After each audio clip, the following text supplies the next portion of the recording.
Assalamualaikum warahmatullahi wabarakatuh. Perkenalkan, nama saya Reni Rahayati dari semester 3A Fakultas Hukum Universitas Surya Kencana yang mengikuti program MPKM dengan Fakultas Hukum Universitas Diunda Bogor.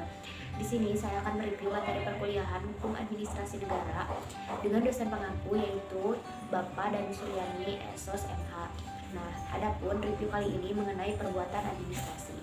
Nah, pengertian perbuatan administrasi, nah itu ada menurut Pan Poeli. Nah, menurut beliau, perbuatan administrasi adalah tindakan-tindakan hukum yang dilakukan oleh penguasa dalam menjalankan fungsi pemerintahan. Nah, ada juga menurut Romien, tiap-tiap tindakan atau perbuatan dari satu alat perlengkapan pemerintahan yang bermaksud untuk menimbulkan akibat hukum di bidang administrasi. Kemudian pelaksanaan tugas atau kewenangan oleh pemerintah untuk mencapai tujuan negara yaitu welfare state dengan jalan turut campur dalam kehidupan rakyat untuk menyelenggarakan kepentingan umum. Nah, kemudian ada wewenang. Nah, landasan suatu subjek hukum untuk melakukan suatu tindakan berdasarkan hukum publik. Nah, hukum publik itu ya seperti sudah kita ketahui bersama yaitu hukum pidana. Nah, kemudian kewenangan diperoleh berdasarkan peraturan di dalam hukum publik. Nah, penyebutannya pun spesifik sebagai suatu kewenangan, suatu tindakan diberikan untuk badan atau suatu kewenangan yang tertentu yang diberikan untuk pejabat. Kemudian kewenangan diberikan dalam rangka menjalankan tugas-tugas pemerintahan untuk kepentingan pelayanan administrasi pemerintahan. Nah, seperti pelayanan misal pembuatan EKTP seperti itu ya. Nah, kemudian ada subjek hukum. Nah, subjek hukum ini tuh ada dua, manusia dan badan hukum atau sering kita sebut itu korporasi. Nah, badan hukum itu ada badan hukum privat dan ada juga badan hukum publik. Kemudian ada tindakan administrasi.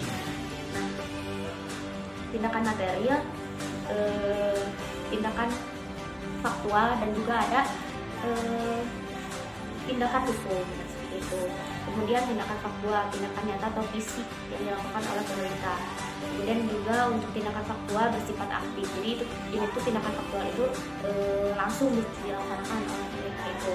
Jadi, nah kemudian ada juga tindakan hukum. Tindakan hukum bersegi satu. Nah, tindakan hukum ini tuh sesuai dengan tugas administrasi yaitu mengatur dan mengurus. Jadi tindakan hukum ini tuh kayak dilaksanakannya itu oleh badan hukum dan itu bersangkutan dengan hukum yang ada di Indonesia, hukum positif yang ada di Indonesia.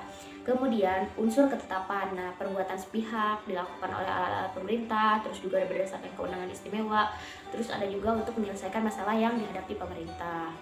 Nah, syarat sah ketetapan yaitu ada materi yang dibuat oleh pejabat yang berwenang, kemudian tidak mengalami kekurangan yuridis, isi dan tujuannya sesuai dengan peraturan dasar dan ketetapan tersebut. Nah, bentuknya harus sesuai dengan dasar yang mengatur dan dari ketetapan tersebut, terus sesuai prosedurnya atau prosedur pembuatan atau harus sesuai dengan prosedur yang diharuskan dalam ketentuan tersebut, jangan sampai menyeleweng ya seperti itu. Kemudian ada juga pemberitahuan kepada pihak yang bersangkutan dan pihak ketiga yang berkepentingan harus sesuai dengan ketentuan yang dasar. Terus juga ada tindakan hukum. Nah, tindakan hukum adalah tindakan yang kedua. Tadi kan tindakan hukum bersegi satu. Nah, kalau ini tindakan hukum bersegi dua. Nah, tindakan yang dibuat oleh pemerintah tidak sepihak. Jadi ini tuh melibatkan pihak lain. Contohnya konkret dalam tindakan ini adalah antara pemerintah dengan pihak swasta. Jadi ini tuh tidak hanya pihak pemerintahnya saja yang terlibat, jadi ada pihak lain gitu, ada pihak ketiga. Nah, kemudian ada bentuk-bentuk kontrak pemerintah. Nah, kontrak biasa, kontrak adesi atau kontrak standar dengan klausa baku, kontrak mengenai wewenang yakni pemerintah mengadakan perjanjian untuk melimpahkan pelaksanaan tugas pemerintah dan lain sebagainya ya, bisa dicari. Kemudian ada juga Indo Harto menyatakan bahwa bestur handling atau tindakan administrasi pemerintahan harus selalu bersifat sepihak dan bersegi satu. Oleh karena yang masuk ke dalam ranah hukum administrasi ataupun hanya tindakan hukum sepihak dan bersegi satu, sedangkan tindakan hukum yang bersegi dua maka masuk ke dalam perbuatan hukum perdata atau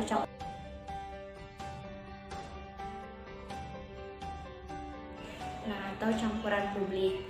Mungkin review dari saya dicukupkan sekian. Mohon maaf bila ada salah kata dan pembahasan. Akhirul kalam. Wassalamualaikum warahmatullahi wabarakatuh.